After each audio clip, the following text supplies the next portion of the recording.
Bem-vindo a mais uma Palavra Oportuna, um tempo de reflexão e inspiração da Palavra de Deus. Fique comigo, pois dentro de alguns instantes estaremos refletindo sobre algo da Palavra de Deus para a nossa edificação.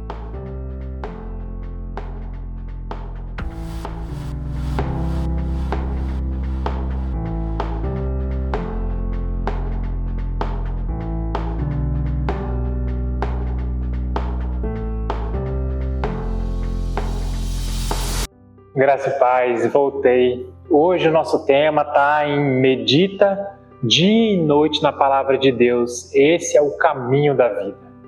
E o texto que eu quero narrar hoje vai estar lá em Josué, no capítulo 1, o verso 7 e 8. Acompanhem comigo. Tão somente seja forte e corajoso para que você tenha o cuidado de fazer segundo toda a lei que o meu servo Moisés lhe ordenou. Não se desvie dela, nem para a direita, nem para a esquerda, para que você seja bem-sucedido por onde quer que você andar. Não cesse de falar deste livro da lei. Pelo contrário, medite nele dia e noite, para que você tenha o cuidado de fazer segundo tudo que nele está escrito. Então você prosperará e será bem-sucedido. Amém. Aqui esse texto, para nós contextualizarmos, Josué está num momento pós-morte de Moisés. Deus, nesse começo dessa perícope, no verso 1 e verso 2, Deus vai falar que Moisés morreu e ali Deus começa a trazer o que já tinha determinado antes lá em Deuteronômios.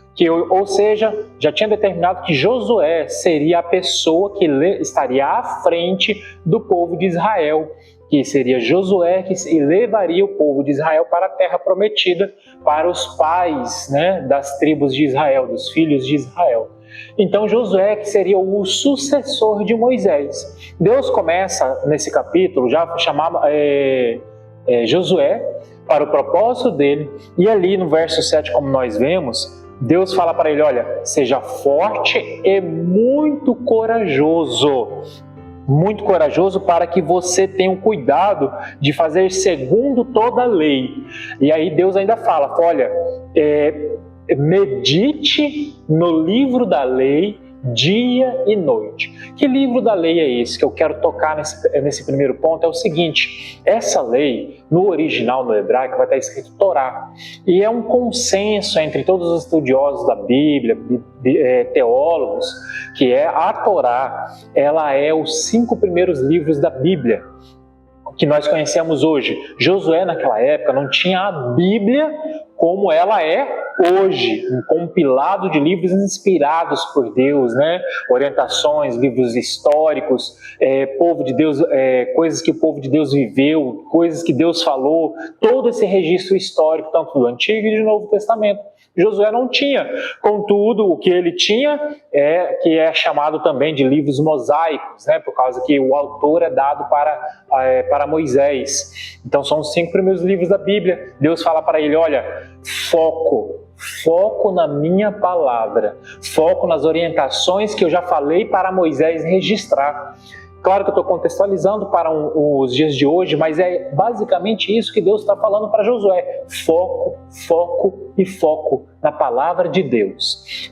E esse foco é justamente esse ponto que eu quero trazer à tona, que é na palavra de Deus, que eu quero trazer à tona e limpar um caminho entre você e a Bíblia. Porque eu quero dizer para você o seguinte, a Bíblia, como nós conhecemos ela hoje, é um conjunto de livros separados por alguns grupos. Nós temos o grupo maior, que é o Novo e o Antigo Testamento. No Novo Testamento nós temos subdivisões.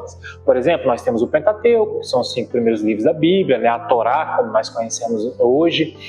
Temos os livros históricos, os livros poéticos ou sapienciais, que são Salmos, Provérbios, Eclesiastes.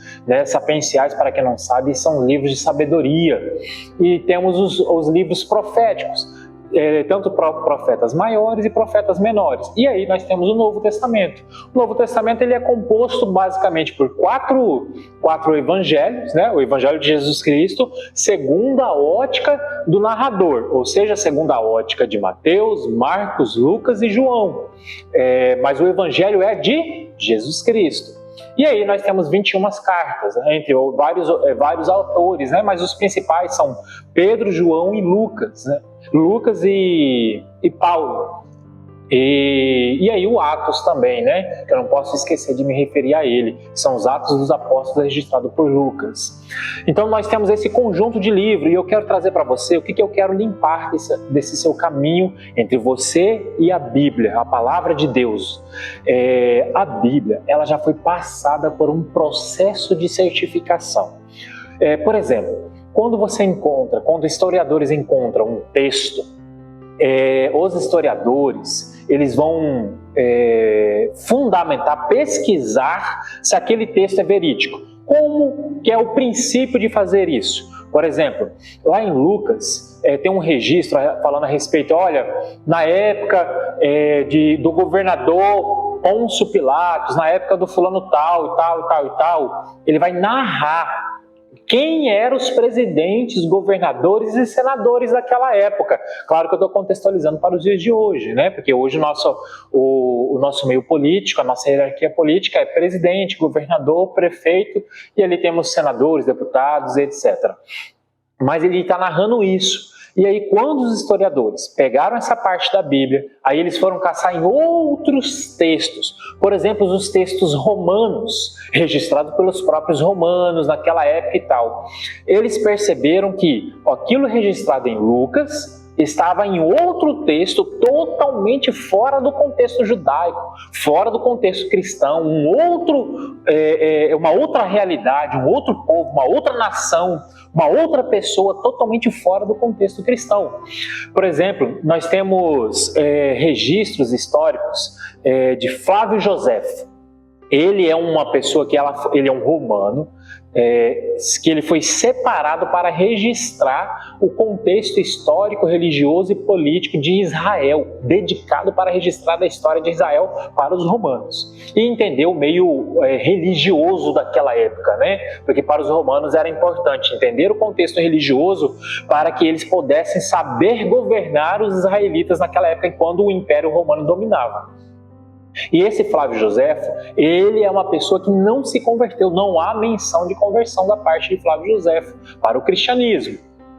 E aí vai perceber o quê? Que Jesus Cristo é citado por Flávio Joséfo e outros autores romanos e não romanos, ou seja, pessoas que não estavam inseridas no meio cristão, de outro contexto, de outro meio, de outra nação, de outra cultura, registraram o que estava escrito no Novo Testamento. Assim, averiguando que Jesus Cristo é inevitável dizer que Jesus Cristo existiu, veio até a Terra e tal. Até no entanto que todas as religiões, né, que nós conhecemos hoje, ou pelo menos a grande maioria, reconhece que Jesus Cristo existiu. Algumas não reconhecem que ele é Deus. Aí é um outro fator, mas eles reconhecem que Jesus Cristo existiu. E isso é um fator histórico verificado e confiável que aconteceu. Só que isso eu estou falando do Novo Testamento. Mas isso também aconteceu com o Antigo Testamento. Até no entanto que o Antigo Testamento está relacionado totalmente com a história de uma nação inteira. Então, ou seja, quando fala assim, existiu o rei Davi? Existiu, historicamente é totalmente comprovado. Então, os fatos que aconteceram na Bíblia, elas foram verificadas, elas foram exauridas, elas foram exploradas, foram pesquisadas e chegaram numa conclusão que o que está na Bíblia está certificado que realmente aconteceu. Todos os fatos, quando são comparados com outros fatores históricos externos fora da Bíblia, em outros atores, em outros achados, foi comprovado que é realmente verídico o que está acontecendo ali na Bíblia, o que está narrado, o que está escrito.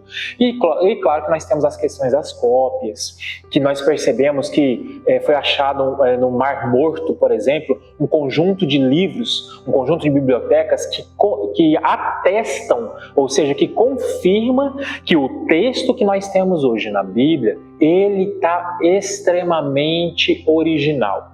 Claro que existe aqueles errozinhos, o famoso erro de português, mas não altera todo o contexto do texto, não altera a narração, não altera o que está acontecendo. São erros cabíveis que não nega e não tira toda a confiança que nós temos hoje. Então, o que eu quero limpar entre você e a Bíblia, confie no que está escrito na Bíblia totalmente. A Bíblia, ela já foi certificada, ela já foi verificada. O que eu desafio você para fazer nesse ano de 2026, para você crescer em Cristo, na verdade, é que você agora talvez pode estar se perguntando o quê? Bruno, mas eu não consigo entender algumas coisas que estão acontecendo na Bíblia, no Novo Testamento. Por que aconteceu isso? Para quê? Isso é necessário fazer o que nós chamamos de análise crítica, ou uma hermenêutica, né? Ou entender o que o autor quis dizer naquele texto, entendendo o contexto, entendendo como o autor fala. Isso se chama exegese, chegar ao profundo, né, do que está escrito ali, uma análise profunda. Isso, ela é necessária para que nós compreendamos o que o texto está dizendo, e através disso Deus vai nos trazendo revelação. Mas como que nós podemos chegar a isso? É aqui que a igreja como instituição, ela nos ajuda. Por quê? Por causa das escolas. Hoje nós chamamos de escolas dos discípulos, mas outras denominações vão chamar de escola bíblica dominical, que são fatores importantíssimos para o nosso crescimento e amadurecimento cristão. Sem esses estudos, sem essa escola, nós não entenderíamos muito contexto, muita história, nós deixaríamos em branco, a gente leríamos como se fosse um livro qualquer, que amanhã a gente nem se lembra mais. Mas quando nós passamos pela escola, nós entendemos o contexto, quando nós vemos o que está acontecendo ali, então isso é revelado para nós outros textos, e isso só acontece nesse momento. Então o desafio que eu chamo para você neste ano de 2026, e o que eu já quero aqui apontar para a conclusão, é que para você dedicar na palavra de Deus, meditar nela dia e noite, para que você venha ter revelação da parte de Deus. Por que esse é um desafio importantíssimo para 2026? Porque eu quero reler o verso 8, porque Deus, quando Ele pede para Josué, olha, medite dia e noite no livro da lei, que hoje nós temos, que nós conhecemos como a Bíblia. Então, aí ele vai dizer bem assim, então você prosperará e será bem-sucedido. Então você quer ter um ano de 2026 bem-sucedido, você quer ter sucesso em Cristo Jesus, na palavra de Deus, medite nela dia e noite. Quer ter sucesso na sua vida? Siga, interiorize a palavra de Deus dentro de você e viva ela. Esse é o caminho da vida, e vamos dizer assim, que é algo básico. É algo primordial, leitura da palavra de Deus. Esse é o desafio que eu quero orar por você e por nós neste momento.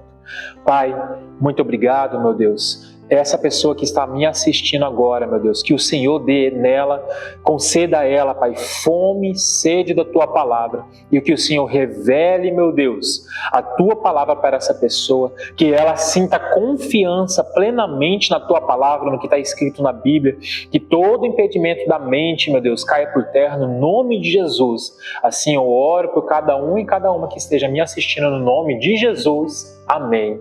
E que o Senhor fique com você e até a nossa próxima palavra oportuna.